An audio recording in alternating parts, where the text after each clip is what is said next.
Jenazah Mulyadi, warga Palembang yang menjadi korban dukun pengganda uang Mbah Slamet telah tiba di Palembang setelah dalam perjalanan dari Banjarnegara pada Rabu 12 April 2023. Jenazah Mulyadi langsung dibawa ke Masjid Jami As-Solihin di Jalan Seitalo, Kelurahan Siring Agung untuk disolatkan.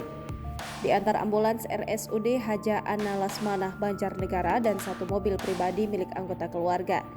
Kedatangan jenazah disambut isak tangis keluarga yang telah menunggu kepulangan jenazah Mulyadi.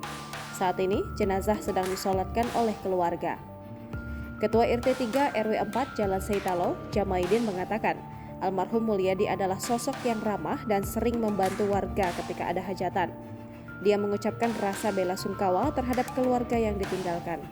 Hal yang sama juga diungkapkan seorang tetangga dari mertua Mulyadi yang mengatakan jika meski jarang menginap di rumah mertua, Mulyadi dan istri dikenal sebagai warga yang memiliki jiwa sosial yang baik. Jangan lupa subscribe, share, komen, dan like ya!